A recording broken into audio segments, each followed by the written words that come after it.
markii ugu horeysay taariikhda Soomaaliya iyo Turkiga oo heshiis iskaashi oo dhaqaale iyo waliba midka ganacsiga labada dal ay yeelanayaan tan iyo markii dhidabada loo aasay xiriirka Soomaaliya iyo Turkiga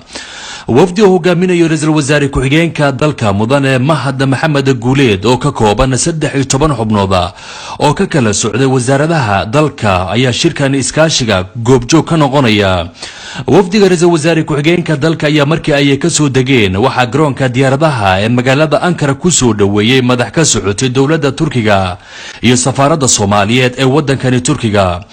ra'iisul wasaare ku-xigeenka waddankani Turkiga Rajab Agdag ayaa munaasabad soo dhaweeyna oo casar sharaf ah waxa uu sameeyay wafdiga Soomaaliya ka socday iyagoona cashada kadibna ay yeesheen kulan gaar ah oo albaabada u xirnaa kulanka kadib ayaan waxaan wax ka weydiinay ra'iisul wasaare ku-xigeenka dalka waxa ay ka wada hadleen dhigiisa Turkiga waxa xalay nimid dalka Turkiga aniga iyo wafdi aan hogaaminayo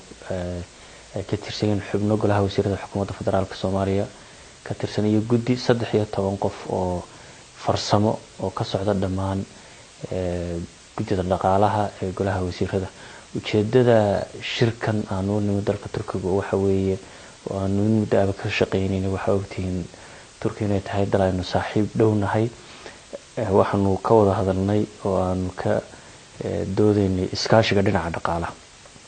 waxaan maanta wada fadhiistay guddida farsamo ee labada dhinac caawa waxaanu kulan foolka foola yeelanay ra'iisul wasaare ku-xigeenka Turkiga Rajab Agdag iyo xubno ka socda golaha waxay ugu helinayay kulankii hore wasiirka kalluumaysiga iyo wasiirka ganacsiga iyo warshadaha iyo wasiirka ku-xigeenka arrimaha dibadda ambassadorka dalka Turkiga noo qaabilsan ambassador Jama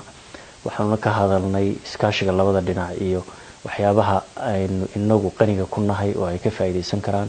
faa'iidada ay heshiisyadan ay u leeyihiin labada dal ayaa waxa ka dooday khubaro ka kala socday dalalka Soomaaliya iyo waliba Turkiga iyadoo ugu dambeyntii la isla gartay in heshiisyadan la saxiixi karo arinta ugu weyn ayaa waxa ay tahay in Soomaaliya ay gaarto isku filnaansho iyadoo ka faa'iideysanaysa kheyraadka dalkeeda sida xoolaha beeraha iyo waliba kalluumaysiga dawladda Turkiga ayaa suuq u heli doonta dalka Soomaaliya